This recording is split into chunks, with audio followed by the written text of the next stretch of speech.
The doctor looked at me, then at her, then back at me again.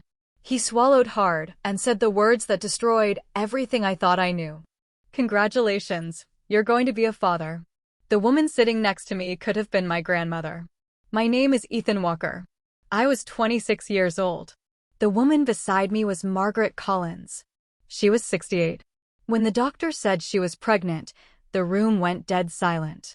I felt like the air had been sucked out of my lungs. Margaret's hands trembled as she rested them on her stomach. I told you, she whispered. I felt something was wrong. I didn't answer, because my mind was screaming one question over and over. How did my life turn into this? This didn't start the way people imagine. There was no plan, no intention, no madness. It started with loneliness. After my parents died in a car accident, I moved to Portland, Oregon, trying to escape memories that wouldn't let me sleep.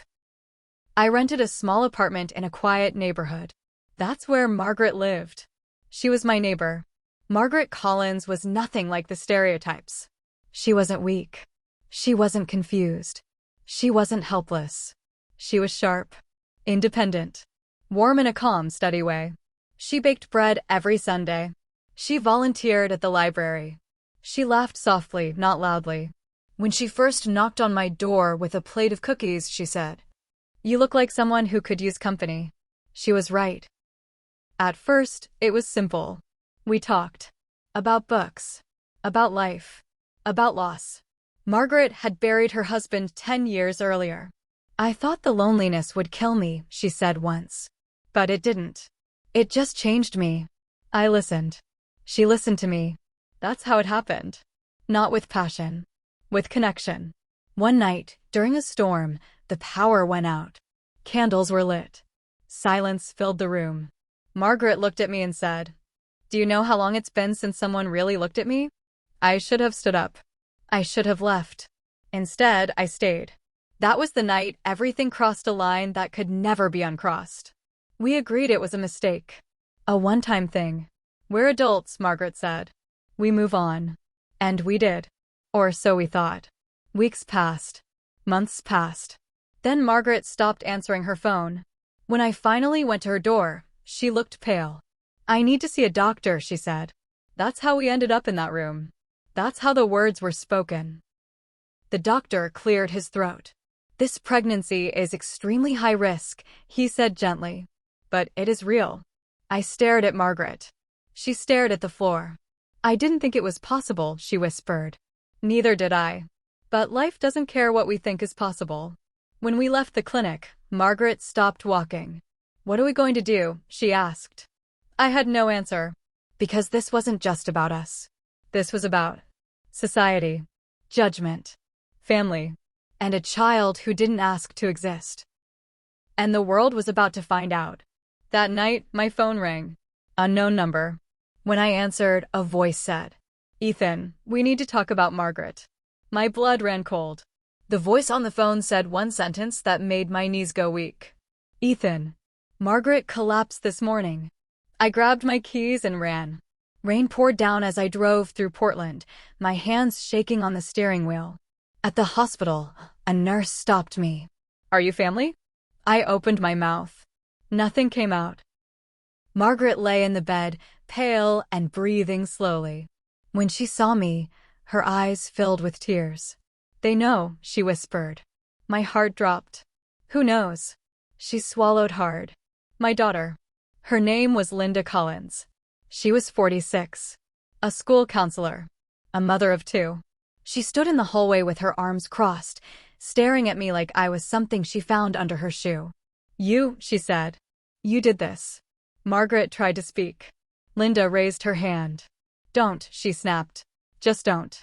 People were watching. Nurses. Patients. Strangers.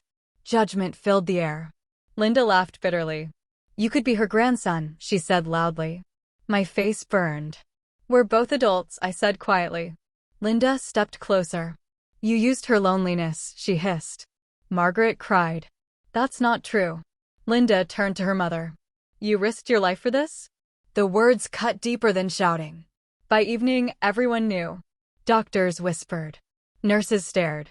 Phones buzzed. Someone took a picture. By morning, it was online. 68-year-old woman pregnant by younger neighbor. My phone wouldn't stop ringing. Friends stopped answering. Strangers started messaging. Some angry. Some cruel. Some sickly curious. Life didn't explode. It collapsed slowly. That night, Margaret grabbed my hand. "I don't care what they say," she whispered. "I care about the baby." Her voice trembled. "I'm scared, Ethan." I nodded. "So am I." For the first time, I realized something terrifying. This wasn't just shame. This was responsibility. The doctor was honest. "Your body is under extreme stress," he told Margaret. "This pregnancy could kill you." Silence filled the room. Linda looked away. I couldn't. "What are the options?" I asked. The doctor hesitated. "There are choices," he said carefully. Margaret squeezed my hand. "I need time." Time felt like something we no longer had. When Margaret was discharged, reporters waited outside. Cameras flashed. "Do you regret it?" Someone shouted. "Is this immoral? Was it planned?" I shielded Margaret with my body. That night, someone spray-painted words on my apartment door. "Pervert." I scrubbed it off with shaking hands. Margaret saw it anyway. She cried herself to sleep. Linda came to my apartment alone. She sat down heavily. "I hate you," she said honestly. "I know," I replied. She rubbed her face. "But if my mother dies?" Her voice cracked. "I'll never forgive you." I nodded. "I won't forgive myself either." She stared at me. "Then why stay?" I answered truthfully. "Because running would be worse." Margaret called us both into her room. Her voice was calm. "I will not end this pregnancy out of fear," she said. "But I will not be reckless." She looked at me. "If my life is truly at risk, I will choose wisely." Linda cried. I felt helpless. Outside the window, the rain stopped. But the storm inside us had only begun. That night, Margaret woke up screaming in pain. Machines beeped wildly. A nurse shouted for help. And a doctor whispered a word that froze my blood. "Complications." The doctor looked at all three of us and said quietly, "We may only be able to save one life." Machines screamed. Nurses rushed in and out. Margaret lay on the bed, her face pale, sweat covering her forehead. I stood frozen. Linda grabbed the doctor's arm. "What does that mean?" she demanded. The doctor took a breath. "The pregnancy has caused internal bleeding," he said. "Her body is not handling this well." My chest tightened. Margaret looked at me. "Not scared." "Clear." "Everyone stop," Margaret said weakly. The room went silent. She turned her head toward Linda. "I need you to listen to me," she said. Linda's eyes filled with tears. "No," she said. "You need to listen to the doctors." Margaret smiled gently. "I have listened my whole life," she said. "Now it's my turn to speak." She looked at me. "Ethan," she said softly, "you didn't ruin my life." My throat closed. "Don't say that," I whispered. She squeezed my hand. "You reminded me I was still alive." Margaret looked at the doctor. "If it comes down to it," she said calmly, "save the baby." The room exploded. Linda screamed, "No."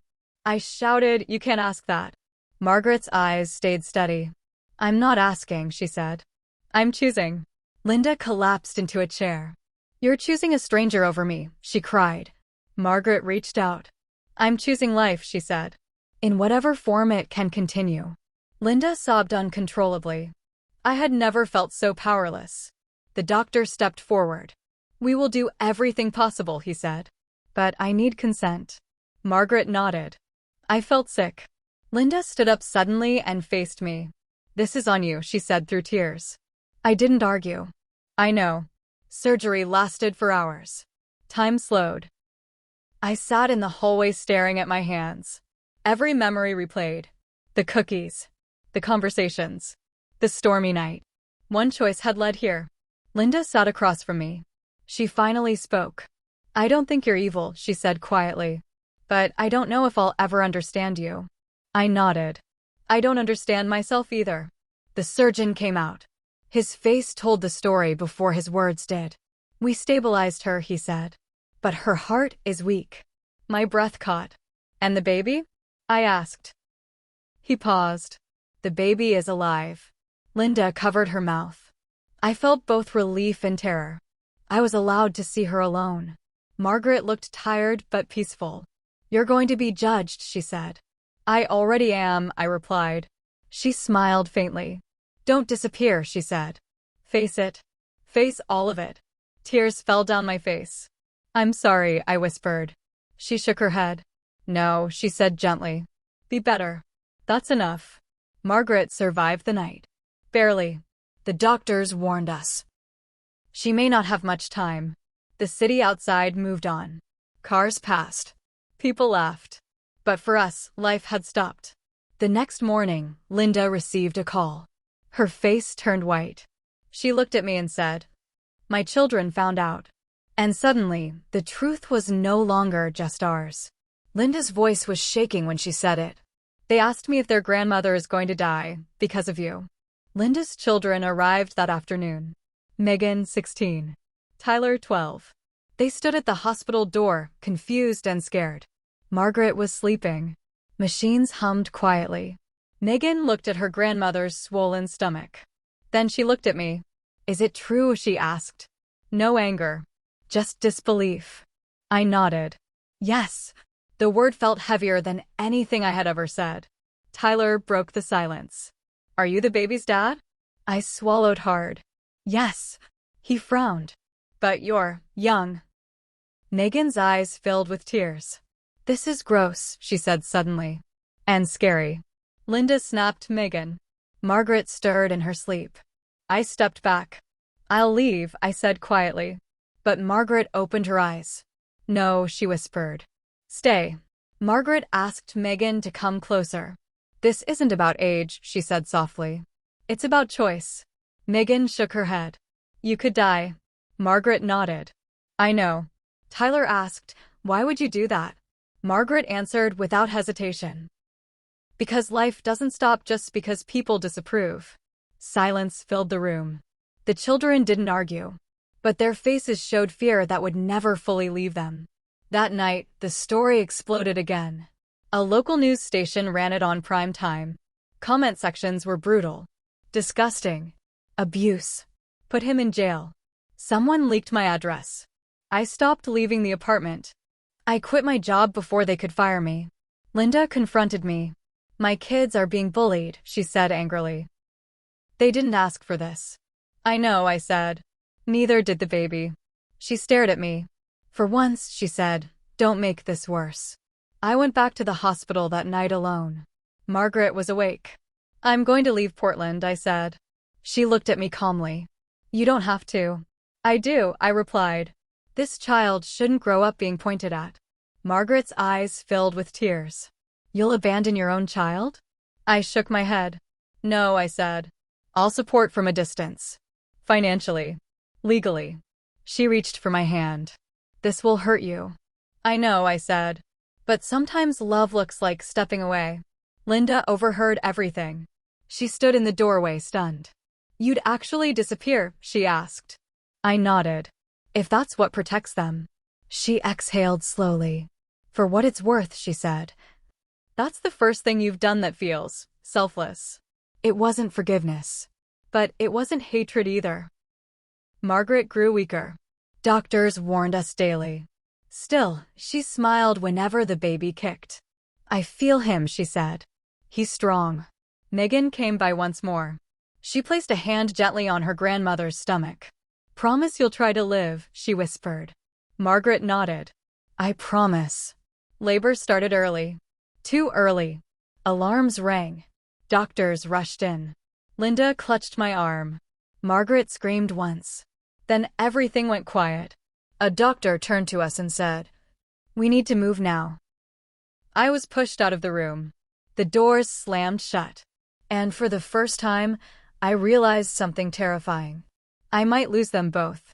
The doctor came out covered in sweat and blood. He looked straight at me and asked, Who do you want us to save if we can't save both? My legs gave out. I slid down the wall and buried my face in my hands. Linda screamed, You are not asking him that. The doctor's voice was calm but urgent. We are running out of time, he said. Her heart is failing. Linda looked at me with pure terror in her eyes. "This is my mother," she said. "You don't get to choose." I stood up slowly. My voice barely worked.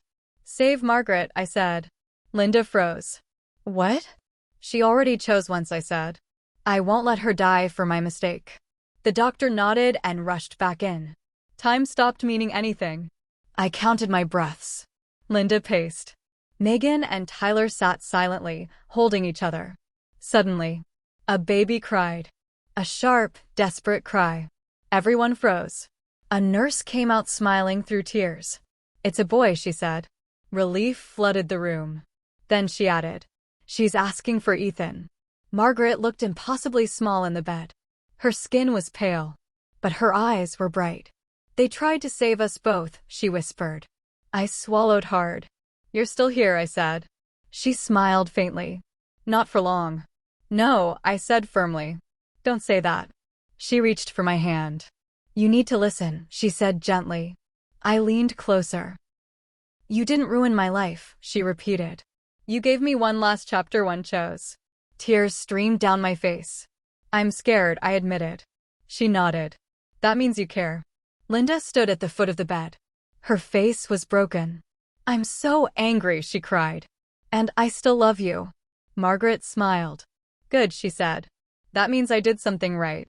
She looked at all of us. "Take care of him," she whispered. "Let him grow without shame." Her hand squeezed mine once, then relaxed.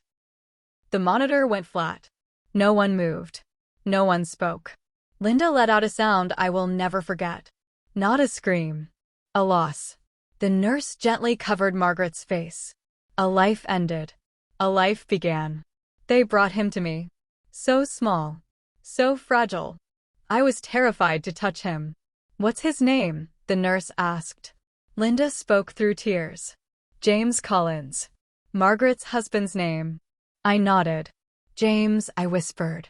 He stopped crying. The funeral was quiet. No cameras. No speeches. Just family. People still judged. But softer now. Linda didn't forgive me. But she let me stay. "You don't get to disappear," she said. "That's too easy." So I stayed. I changed diapers. Worked night jobs. Took the looks. Answered the questions. Years passed. James grew. He laughed easily. Loved books. Loved the ocean. One day, when he was old enough, Linda asked. "When he asks, what will you say?" I answered honestly. "The truth," I said. "All of it." With dignity. She nodded. "That's all I ask." One evening, James looked up at me and asked, "Where's my mom?" And I realized. The hardest conversation of my life was still ahead. James looked at me with innocent eyes and asked again, "Where's my mom?" And this time, I didn't look away. James was 8 years old. Too young to understand everything. Too old to be lied to. We were sitting on the porch in Portland, watching the sky turn orange. Linda stood near the door, listening. I took a deep breath.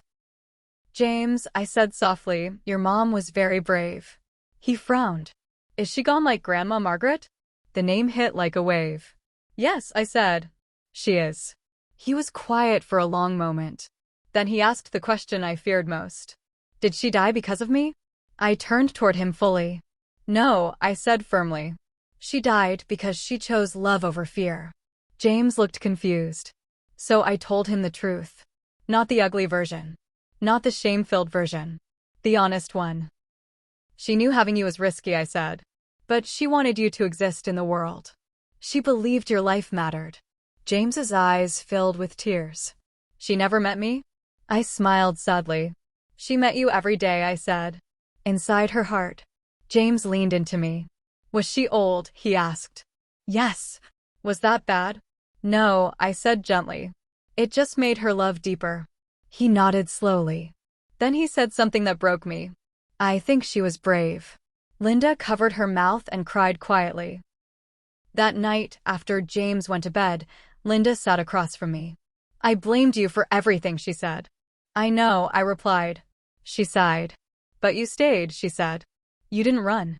"I wanted to," I admitted. "But you didn't," she said. "And that matters." She looked at her hands.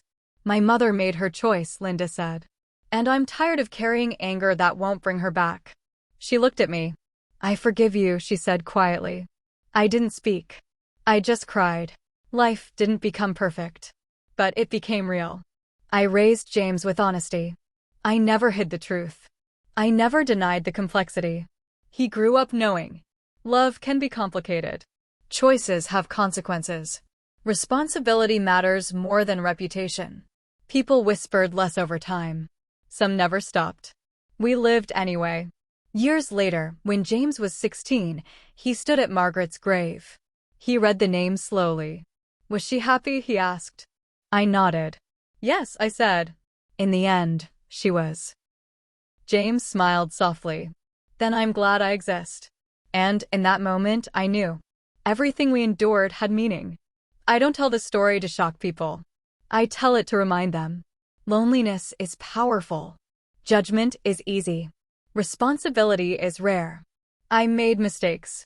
Margaret made choices. James became a life that mattered. That is the truth. This story is not about scandal. It is about accountability, choice, and love that refuses to hide. Not every story has heroes, but some have honesty. And sometimes, that is enough. If this story made you think, don't stay silent. Like and subscribe for stories that explore real human choices. Comment below. Do you believe truth matters more than judgment? And share the story if you believe compassion should come before condemnation.